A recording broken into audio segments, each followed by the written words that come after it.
Si Duterte lang naman ang naging kauna-unahang pangulo na walang pag-alinlangang pumuna sa namamayagpag na oligarkiya na humahawak ng malaking impluwensya sa bansa.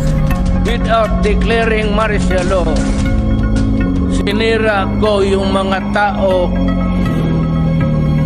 na humahawak sa ekonomiya at tumihigpit. At hindi nagbabayad. They take advantage sa kanilang political power. Isa sa mga pinunteriya ng Pangulo ay ang bilyones na utang ng mga malalaking kumpanya sa bansa na dekada ng hindi nababayaran.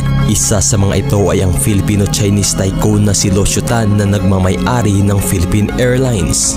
Lucio Tan has almost billion that he has to pay. He has to pay. Lahat he has to pay. Matapos ng maisapubliko ni Duterte ang naturang bilyones na utang ng Philippine Airlines na pagmamay-ari ni Lucio Tan, binigyang palugit ng Pangulo ang kumpanya ng 10 araw para bayaran ang pagkakautang.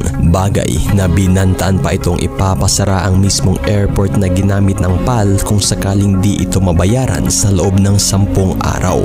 Bagay na tanging si Duterte lang ang nakagawa ng ganong banta sa kumpanya dahilan sa tila pangalampag nito. Kung kaya't bago pa man sumapit ang ibinigay na palugit ng Pangulo, kaagad ng binayaran ng mismong PAL ang bilyones nitong utang.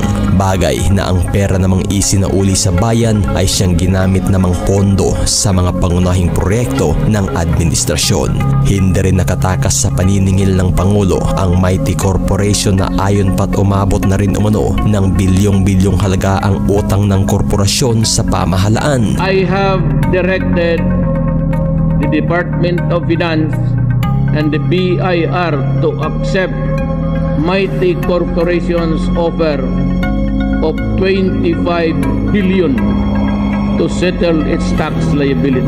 Ang naturang bilyones na halagang ibinayad ng Mighty Corporation ay tumatak bilang pinakamalaking tax settlement sa kasaysayan ng bansa at ang halagang ang nabawi ng pamahalaan ay siyang ginamit para pondohan ang naturang Ormoc Rehabilitation matapos niyanig ng 6.5 magnitude na lindol at ang mismong Marawi Rehabilitation na naging sentro ng digmaan taong 2017.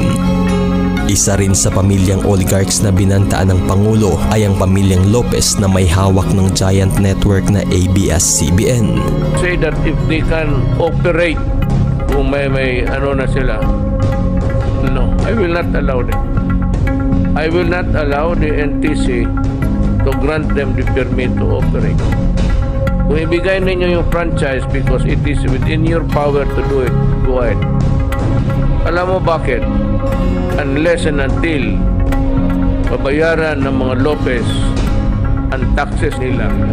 At nang dahil nga sa tila pagpakatigas ng pamilyang Lopez na bayaran ng umano'y bilyones ring taxes sa gobyerno, dito na tuluyan ngang hindi na-renew ng Congress ang prangkisa ng ABS-CBN at tuluyang nasara taong 2020. Bagay na hindi rin nakatakas ang pamilyang Ayala at Panghilinan na nagmamay-ari at kumukontrola ng Maynilad at Manila Waters na siyang nagpapahirap umano sa milyon-milyong Pilipino sa Kamaynilaan. Una nang kinasuhan ng dalawang kumpanya ang mismong gobyerno ng Pilipinas sa Permanent Court of Arbitration sa bansang Singapore sa kadahilanan na nalulugi umano sila ng dahil sa hindi pag-aproba ng gobyerno sa pagtaas ng singil sa tubig.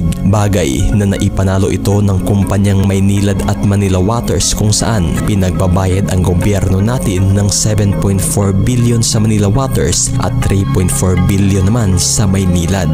Bagay na talagang pinalagan ito ni Duterte at isiniwalat ang naturang kontratang ginawa ng mga ito na umano'y pabor lamang sa mga negosyante. At bilang pagtugon, gumawa ng panibagong kontrata ang administrasyon kung saan may bantang bilin si Duterte kung sakaling di ito mapirmahan. But I tell you, you better sign the contract which is good for the Filipino people.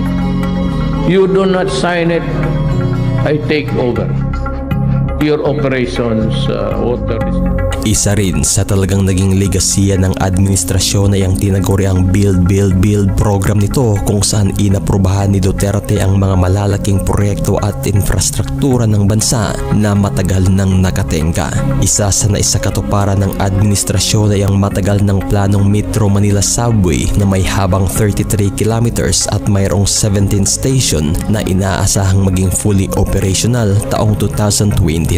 Tinatayang aabot ng 400 billion pesos ang inilagak na pondo ng gobyerno sa naturang proyekto.